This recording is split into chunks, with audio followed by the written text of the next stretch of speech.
1 week. Ant-Man and the Wasp lasted 1 week at number 1. Really?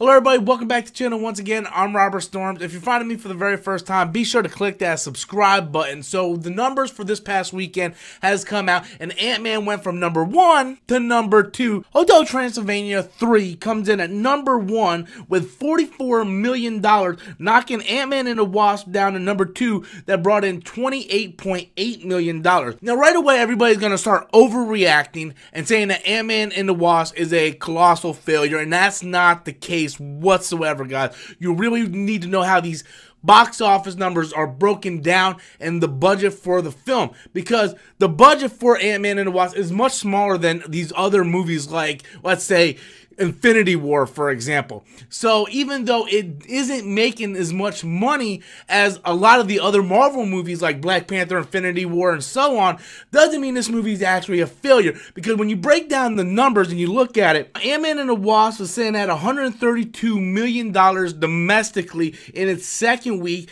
and Ant-Man only made $180 million domestically in its entire theatrical run. So Ant-Man and the Wasp is only about $50 million away from catching the first Ant-Man movie here domestically. Now worldwide is a different case altogether, and I gotta be honest with you, these numbers do kind of scare me, and I know Ant-Man and the Wasp hasn't been released everywhere around the world just yet, but when you look at these numbers, it's kind of scary, because the first Ant-Man came in worldwide in its entire theatrical run with $519 million. Ant-Man and the Wasp right now, currently in the second week worldwide, has $283 million, and it's about $340 million away from catching the first Ant-Man globally. Now once again, like I said, it hasn't been released everywhere, but I do have to tell you, these numbers are concerning. I do think that domestically, Ant-Man and the Wasp will probably make that $50 million figure. It's probably going to drop about another 50%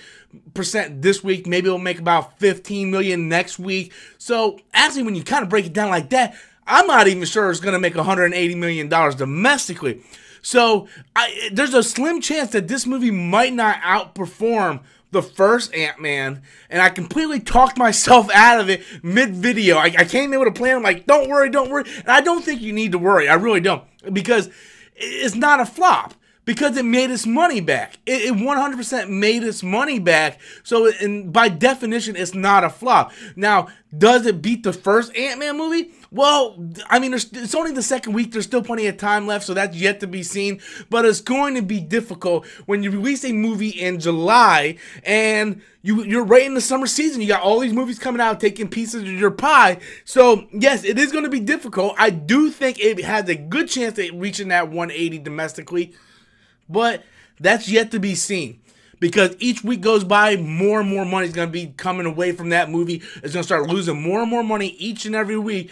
And who knows, it might not even make that. So there is a good chance that this movie does not make as much as the first Ant-Man movie. And that's kind of a shame, because I really did like the movie. I thought the first Ant-Man movie was superior, but I still enjoyed Ant-Man and the Wasp. But I want to know what you guys think. How do you feel about these numbers? Do you think Ant-Man and the Wasp can beat the first film? Be sure to leave your comments in the comment box below. Once again, guys, if you find my channel for the very first time, be sure to click that subscribe button. Until next time, as always, I'm Robert Storms, and that's my opinion.